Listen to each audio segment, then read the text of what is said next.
솔직하게 고백합니다. 우리는 매일 지치고 힘이 듭니다. 아침에 눈을 뜨면 밀려오는 걱정과 해야 할 일들이 마음을 짓누릅니다. 직장에서는 끝없는 경쟁 속에 살아가고 집으로 돌아와도 이해받지 못하는 외로움이 우리를 기다립니다.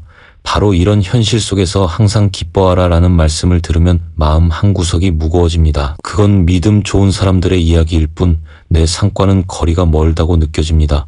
그러나 하나님은 우리에게 불가능한 명령을 주시지 않습니다. 하나님께서 말씀하신 기쁨은 상황이 좋아서 느끼는 감정이 아닙니다.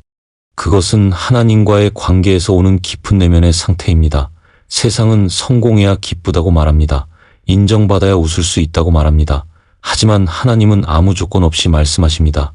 내 기쁨이 너희 안에 있어 너희 기쁨을 충만하게 하려 함이라. 당신이 실패했어도 남들보다 느리게 가고 있어도 하나님 안에서는 충분합니다. 기쁨은 상황에서 오는 것이 아니라 하나님을 신뢰하기로 선택한 영혼에게 주어지는 열매입니다. 오늘 이 영적 진리를 붙잡으시기 바랍니다. 지친 마음 안에도 하나님이 주신 작은 기쁨의 씨앗이 이미 심겨 있습니다. 오늘부터 그 씨앗을 함께 키워가겠습니다. 많은 사람들이 기쁨을 느끼지 못하는 이유는 외부 상황 때문이 아닙니다. 사실 우리의 마음속에서 끊임없이 들려오는 소리들이 문제입니다. 나는 아직 부족하다, 더 열심히 해야 한다. 남들은 나보다 앞서가고 있다는 생각들이 매일 아침부터 밤까지 우리를 괴롭힙니다. 직장에서 실수를 하면 자신을 책망하고 SNS에서는 남들의 성공적인 삶을 보며 마음이 무너집니다. 세상은 우리에게 끊임없이 조건을 제시합니다. 더 많이 가져야 행복하고 더 완벽해야 사랑받을 수 있다고 말합니다. 그러나 하나님께서는 그렇게 말씀하지 않으십니다. 내가 너희에게 이것을 말한 것은 내 기쁨이 너희 안에 있어 너희 기쁨을 충만하게 하려 함이라 라고 하셨습니다. 예수님 안에 있을 때 기쁨은 상황에 따라 좌우되지 않습니다. 성취하지 못해도 실패해도 다른 사람보다 느리게 가도 이미 충분합니다. 기쁨은 외부 조건이 아니라 하나님과의 관계에서 흘러나옵니다. 오늘 당신에게 필요한 것은 상황을 바꾸는 것이 아닙니다. 생각의 틀을 바꾸는 것입니다. 나는 하나님의 사랑받는 자녀이며 그 사랑은 변하지 않는다는 진리를 마음에 새기십시오. 비교와 자기 비난을 내려놓을 때 잃어버린 기쁨이 다시 피어나기 시작합니다.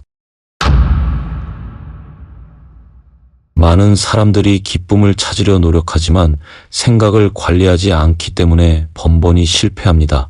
마음속에 어떤 생각이 들어오는지 살피지 않으면 기쁨은 금세 사라지고 맙니다. 잠언 4장 23절은 이렇게 말씀합니다. 모든 지킬 만한 것 중에 더욱 내 마음을 지키라. 생명의 근원이 이에서 남이니라. 현대인들은 바쁘게 살면서 마음을 방치합니다. 부정적인 뉴스, 비교하게 만드는 SNS, 끝없는 경쟁의 소리를 계속 듣습니다. 그러면서 왜 기쁘지 않은지 의문을 가집니다. 하지만 마음은 듣는 대로 변합니다. 당신이 무엇을 듣고 어떤 생각을 품는지가 기쁨을 결정합니다. 이제 결단해야 합니다. 불필요한 비교, 두려움, 자기 비난의 생각이 들어올 때 이렇게 말하십시오. 나는 하나님의 자녀이며 이 생각은 내 것이 아니다. 그리고 빌립보서 4장 8절을 기억하십시오. 무엇이든지 참되며 무엇이든지 경건하며 무엇이든지 옳으며 이런 것들을 생각하라. 좋은 생각은 자동으로 들어오지 않습니다. 선택해야 합니다. 오늘부터 아침마다 하나님께 이렇게 기도하십시오. 주님, 오늘 제 생각을 지켜주시고 기쁨의 생각으로 채워주옵소서. 생각을 지키는 것이 기쁨 회복의 첫 걸음입니다. 우리는 기쁨을 느끼기 위해 기다립니다. 상황이 좋아지면, 문제가 해결되면, 원하는 일이 이루어지면 기쁠 것이라고 생각합니다. 그러나 성경은 전혀 다르게 말합니다. 기쁨은 느껴지는 감정이 아니라 믿음의 선택입니다. 하박국 선지자는 이렇게 고백합니다. 비록 무화과 나무가 무성하지 못하며 포도나무에 열매가 없으며 나는 여호와로 말미암아 즐거워하며 나의 구원의 하나님으로 말미암아 기뻐하리로다. 상황은 최악이었지만 하박국은 기쁨을 선택했습니다. 오늘날 우리도 마찬가지입니다. 경제적인 어려움, 관계의 상처, 불확실한 미래 속에서 기쁨을 느끼기란 쉽지 않습니다. 하지만 기쁨은 환경의 결과가 아니라 하나님께 믿음으로 반응하는 우리의 결정입니다. 아침에 눈을 뜰 때 이렇게 선포하십시오. 오늘 나는 기쁨을 선택합니다. 하나님이 나와 함께 하시기에 두려움이 아닌 기쁨으로 살겠습니다. 감정은 통제가 어렵지만 선택은 우리의 몫입니다. 이렇게 선택하며 하루를 시작할 때 마음속 깊은 곳에서 하나님의 평강과 기쁨이 서서히 피어나기 시작합니다. 기쁨은 기다리는 것이 아니라 의지적으로 붙잡아야 하는 은혜입니다. 기쁨을 선택한다고 말은 쉽지만 어떻게 시작해야 할지 막막할 때가 많습니다. 그래서 하나님은 우리에게 감사라는 강력한 도구를 주셨습니다. 데살로니가전서 5장 18절은 이렇게 말씀합니다. 범사에 감사하라. 이는 그리스도 예수 안에서 너희를 향하신 하나님의 뜻이니라. 감사는 기쁨의 문을 여는 열쇠입니다. 현대인들은 문제를 해결하는데 집중하느라 이미 주어진 은혜를 쉽게 잊습니다. 건강하게 숨 쉴 수 있음, 가족과 함께 있음, 오늘 하루를 시작할 수 있음조차 당연하게 여깁니다. 그러나 작은 감사부터 시작하면 마음은 점점 밝아집니다. 아침에 일어나자마자 3가지 감사를 말해보십시오. 주님, 오늘도 숨 쉴 수 있어서 감사합니다. 사랑하는 사람들을 주셔서 감사합니다. 나를 결코 떠나지 않으셔서 감사합니다. 이렇게 감사하기 시작하면 불평과 두려움이 마음에서 서서히 사라집니다. 감사는 상황을 바꾸지 않지만 상황을 바라보는 당신의 시선을 완전히 바꾸어 놓습니다. 그리고 그 새로운 시선 속에서 기쁨은 서서히 자라납니다. 기쁨은 기다리는 것이 아닙니다. 감사라는 믿음의 행동으로 자라는 열매입니다. 지금부터라도 작은 감사들을 기록하십시오. 그것이 기쁨을 선택하는 가장 쉬운 첫 걸음입니다. 우리는 어려움이 찾아올 때 기쁨이 무너지는 것을 경험합니다. 이 상황에서 어떻게 기뻐할 수 있겠는가라는 질문이 자연스럽게 떠오릅니다. 그러나 성경은 고난을 다른 시각으로 보라고 권면합니다. 야고보서 1장 2-3절은 말씀합니다.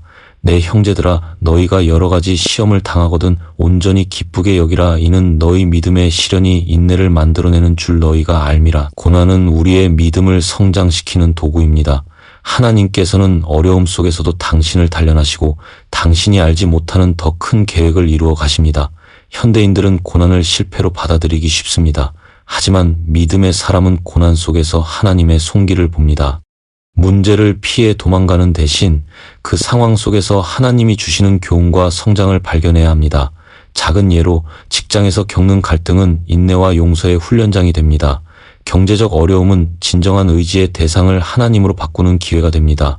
고난의 시기를 지나며 우리는 단단해지고 그 속에서도 기쁨은 빛을 발합니다. 고난을 새로운 눈으로 바라볼 때 기쁨은 더 이상 사라지는 감정이 아니라 인내 속에서 피어나는 믿음의 열매가 됩니다.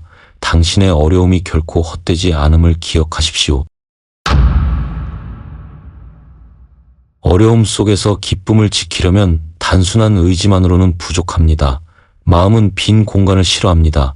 두려움과 걱정이 밀려들 때 그 자리를 말씀과 찬양으로 채워야 합니다. 시편 119편 92절은 이렇게 고백합니다. 주의 법이 나의 즐거움이 되지 아니하였다면 내가 내 고난 중에 멸망하였으리이다. 말씀은 고난 중에도 꺼지지 않는 등불이 됩니다. 아침마다 짧게라도 성경을 읽고 묵상하십시오. 단 한 구절이라도 마음에 새기면 그 말씀이 하루 종일 당신의 생각을 지키는 방패가 됩니다. 또한 찬양은 기쁨을 되찾는 놀라운 열쇠입니다. 사도행전 16장 바울과 실라가 감옥에 갇혔을 때 그들은 찬양했습니다. 상황은 절망적이었지만 그들의 영혼은 자유로웠습니다. 오늘도 당신의 상황이 아무리 어렵더라도 찬양할 수 있습니다. 출근길에 찬양을 듣고 힘든 순간마다 그 멜로디를 떠올리십시오. 찬양은 감정을 바꾸지 않더라도 당신의 시선을 하나님께로 들어 올립니다. 그리고 시선이 바뀌면 마음도 변합니다. 고난 중에도 기쁨을 지키는 방법은 분명합니다. 매일 말씀으로 생각을 새롭게 하고 찬양으로 영혼을 높이십시오. 기쁨은 그렇게 삶 속에 깊이 뿌리내립니다. 우리는 종종 기쁨과 믿음의 싸움을 혼자 해결하려 합니다. 그러나 하나님은 처음부터 공동체 안에서 함께하도록 우리를 창조하셨습니다. 히브리서 10장 24에서 25절은 이렇게 권면합니다. 서로를 살피어 사랑과 선한 일을 격려하며 모이기를 패하는 어떤 사람들의 습관과 같이 하지 말고 오직 권면하여 그날이 가까움을 볼수록 더욱 그리하자. 현대 사회는 점점 개인주의로 흘러가고 있습니다. SNS에서는 화려한 모습만 보여주지만 실제로는 깊은 외로움에 시달립니다. 기쁨은 나눌 때 커집니다. 슬픔은 나눌 때 줄어듭니다. 당신이 힘들 때 솔직하게 기도를 요청할 수 있는 믿음의 친구가 있습니까? 어려움 속에서도 함께 찬양하고 말씀을 나누며 서로 격려할 사람을 찾으십시오.